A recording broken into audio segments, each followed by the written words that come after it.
sisi kama viongozi wa matawi kwa niaba ya wanachama wa mkoa wa Dar es Salaam na mikoa jirani tangaza kwamba mechi hii haipo na hatutacheza mpaka kile ambacho tumekiainisha kwenye barua yetu ya tarehe 9 ama klabu imeainisha kwenye barua ya tarehe 9 mwezi wa 3 tupate majibu yao.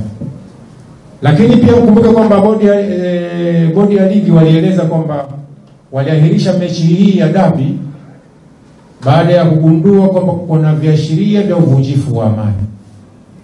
Lakini wakasema kuna viashiria vya rushwa. Na wakaahidi kwamba watatoa majibu ya kile watakachokuwa wamefanya uchunguzi. Leo wanatupangia mechi ya dabi tarehe 15 mwezi huu. Hatujapata majibu ya kile walichokuwa wanakifanyia uchunguzi kwa maana ya rushwa ama uvunjifu wa amani. Kwa sisi kama viongozi wa matawi kwa niaba ya wanachama tunasema hili nalo hawatutendei haki na hatuko tayari kupeleka timu uwanjani tarehe 15 ya mwezi huu. Sasa kwa kuwa mechi haipo, tunaomba wanachama, wapenzi na mashabiki wa Yanga walioko mikoa mbalimbali, lakini hata Dar es Salaam, wasihangaike na mechi ya tarehe 15 haipo.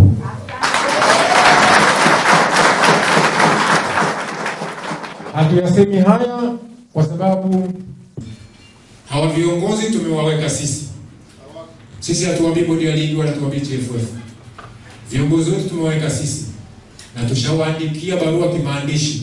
Sio kwa kuambia tu mdomoni, tushawaandikia kupitia mtendaji mkuu wa klabu kwamba wanachama wa Yanga hatuko tayari kuona timu yetu inakwenda kucheza mpira tarehe 15 kabla hatujapata taarifa rasmi kutoka bodi ya ligi ama TFF kwa nini mechi ya tarehe 8 iliahirishwa.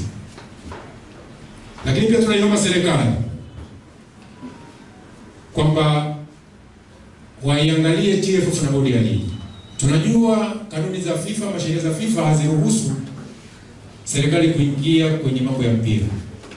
Lakini hii hapa ilipofikia ni lazima serikali yetu sasa iingie kwenye swala hili. Swala hili linavunja amani ya nchi. Swala hili linavunja umoja wa kitaifa. Swala hili linaleta mtengano wa wanayanga na wengine ambao si wanayanga.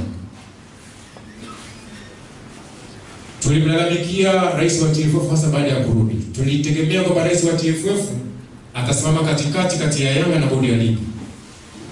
Lakini cha kusikitisha, rais wa TFF ameamua kuwa na upande wake.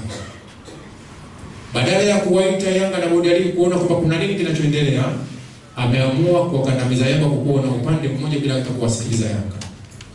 Kwa hiyo tunaiomba serikali yetu waiangalie swala hili. Lakini pia tumemsikia naibu waziri juzi bungeni. Amekwenda kinyume na bosi wake ambaye ni waziri wa michezo.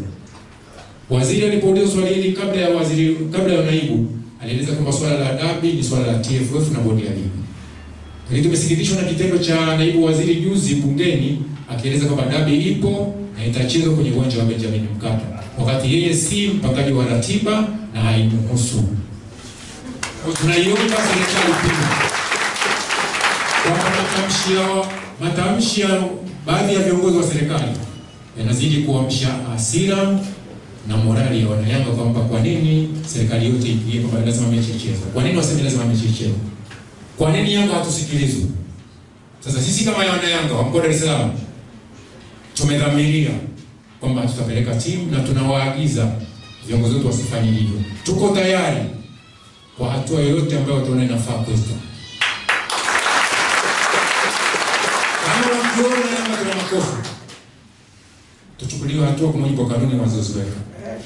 Lakini kama wanao wana makosa, basi nao wajibike kwa kanuni wazozoweka wenyewe.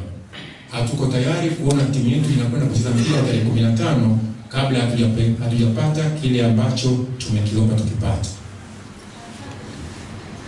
Lakini kingine ambacho kimetusikitisha,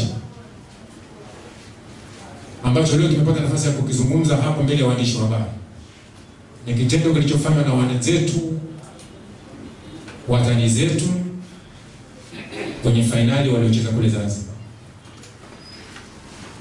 Tunaamini mpira ni starehe, hasimu wa kugombana.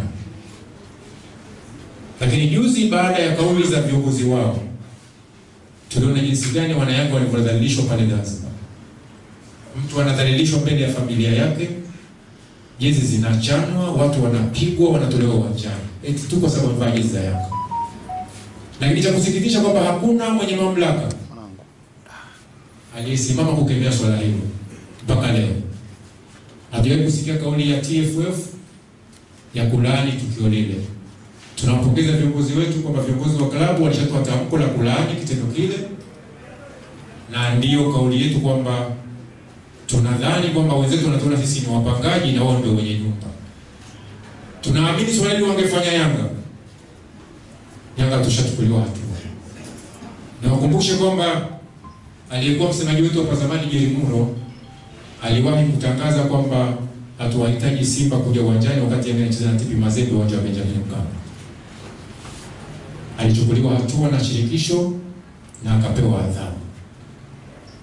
Leo viongozi wa Simba wamehamasisha watu wa Yanga wasiingie uwanjani, na walioingia walifanywa vitendo vile waliofanyiwa. Tunadhani hii si ungwana, na hili linaweza likaleta mpasuko huko baadaye ambao kuzuia itakuwa ngumu. Kwa hiyo tunaiomba wenye mamlaka, serikali, hebu waingie waone kwamba umoja wa kitaifa unaweza kuvurugwa na wenye mamlaka tuliompa kuongoza mpira nchini. Mwisho niwahakikishie kwamba hatuna nia mbaya, hatuna nia yoyote ovu. Tuna lengo la kutengeneza mpira wa nchi hii. Hatuchezi mechi ya tarehe 15 ya mwezi huu.